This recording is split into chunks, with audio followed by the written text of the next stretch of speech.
welcome you back all to our term paper presentations. The term paper titled Making Agriculture Markets and Trade Work for Propensity, Navigating the New Trade Order. So today we are giving you a deep explanation of our term paper. So based on our term paper titled Navigating the New Trade Order, Work for Propensity. So agriculture is the key to people's livelihood by providing food, employment, and economic stability.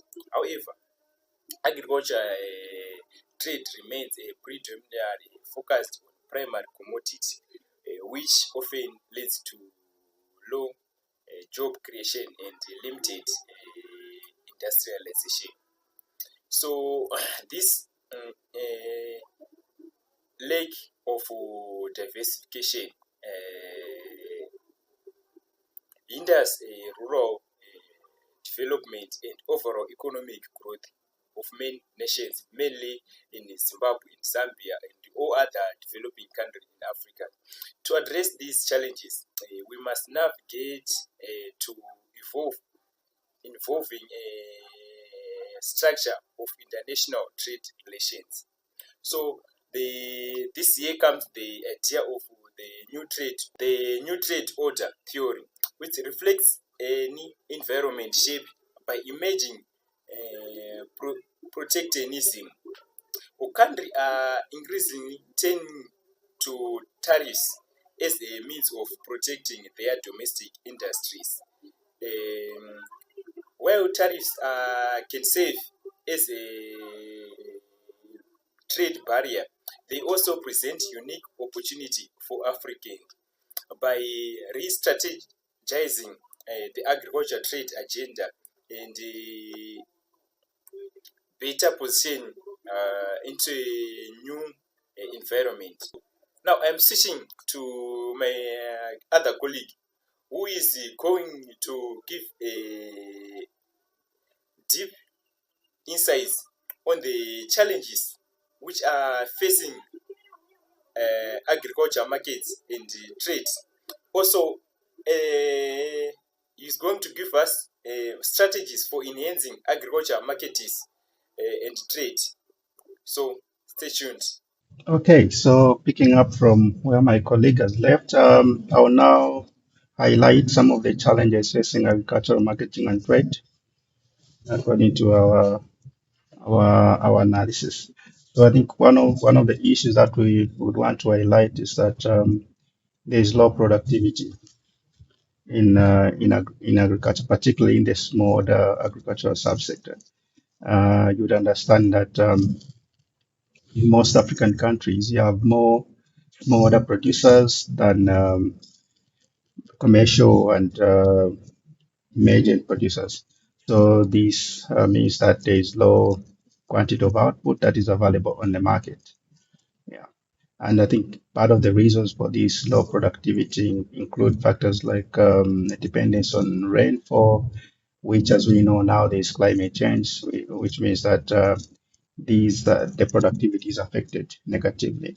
There is also limited access to inputs, limited access to finances. All these negatively affect the levels of investment into small agriculture, hence negatively affecting productivity.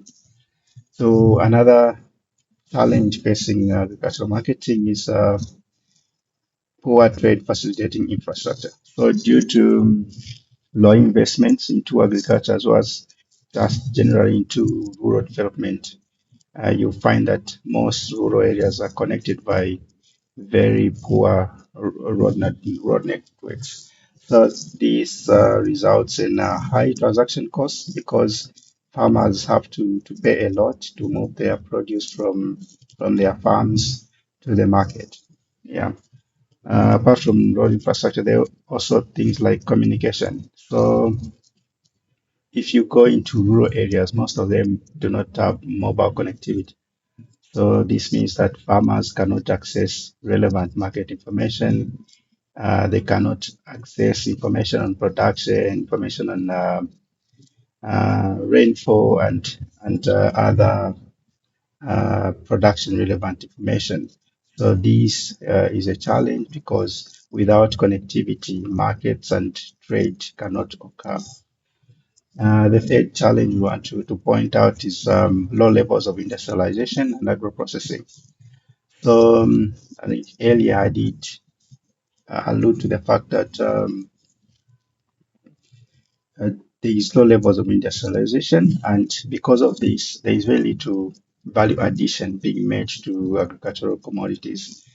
So you find that farmers will just trade in primary commodities. They will trade in their maize, they will trade in soybeans, just like that.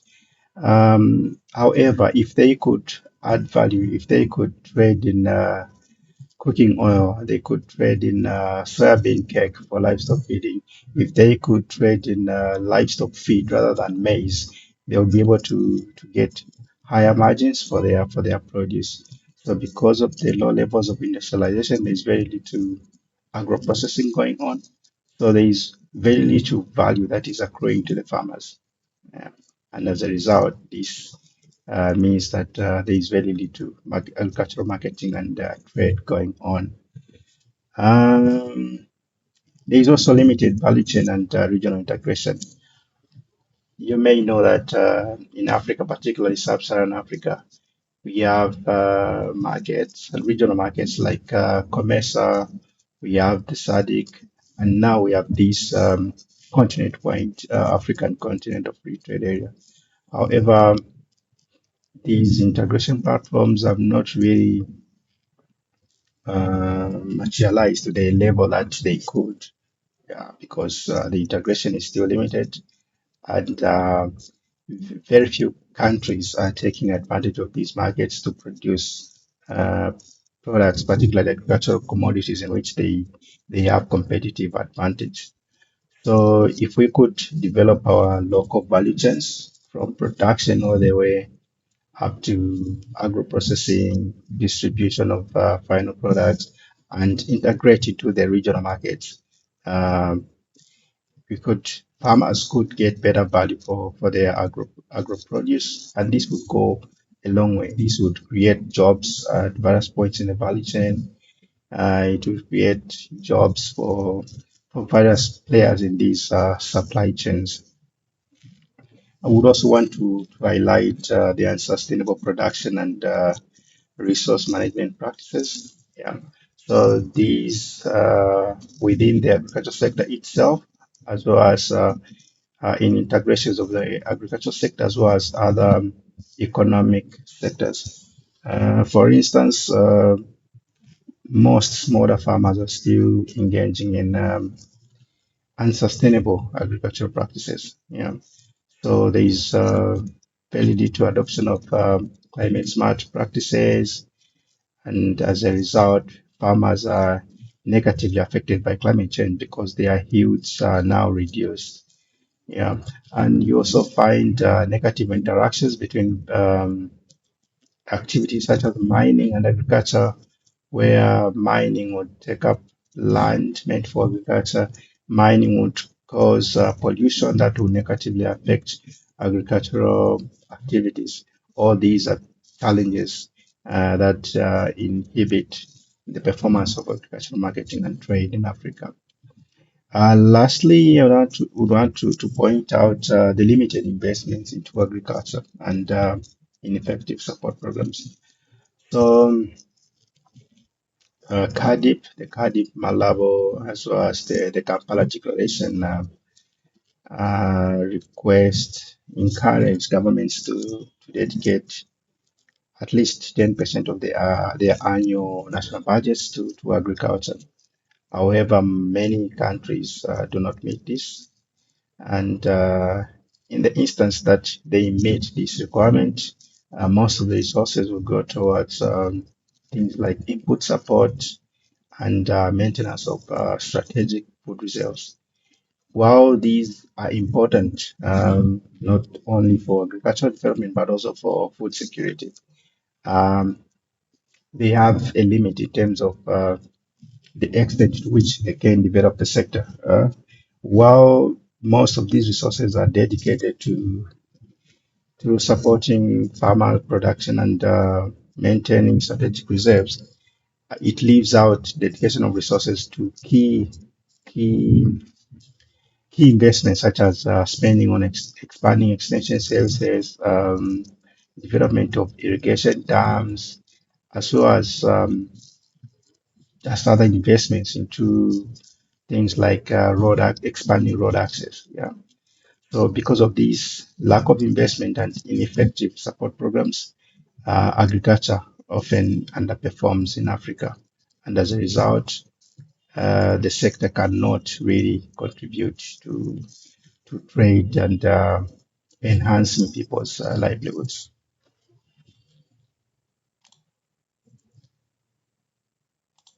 Okay, so lastly, we want to propose some strategies that can contribute towards enhancing agricultural marketing and trade. So the first thing we want to point out is the expansion of public investments into agriculture. This is important because even for other stakeholders such as the private sector and development cooperating partners to invest into agriculture, the government should invest resources. They should invest into establishing institutions, creating an enabling environment that is allowing of the growth of the sector. So it is important that countries invest at least 10% of their annual budgets into agriculture, and this investment should go into key areas such as expansion of extension, as I mentioned earlier. We need to invest into irrigation so that our farmers do not continue to rely on rainfall alone. Yeah. There is also need to diversify rural livelihoods by promoting industrialization in the rural areas. So again, this requires investments into things like rural electrification, better road access, investing into creating environments that can attract public service workers to go into these rural areas and provide key services such as education, health, extension, because these are needed. They need to build knowledge and skills among members of the community so that they can improve their livelihoods. They can go into livelihood enhancing ventures beyond agriculture. Yeah.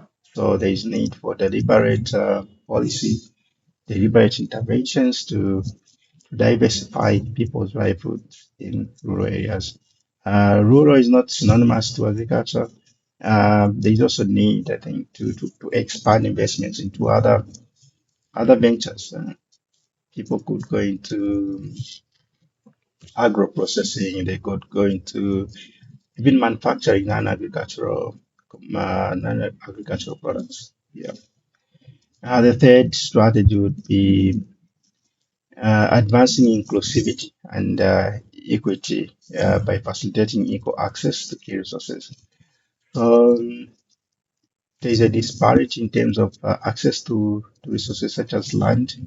You'd find that most people in rural areas do their production on customary land, which they don't own. They don't have a document saying I own this piece of land. As a result, they don't have collateral, and hence they cannot go to a financial institution and get resources that they can invest into their agricultural production. Yeah. Even in terms of access to finance, most rural areas are unpenetrated when it comes to financial services. Uh, People have to move, excuse me, they have to move far and wide to access these services, and they have to.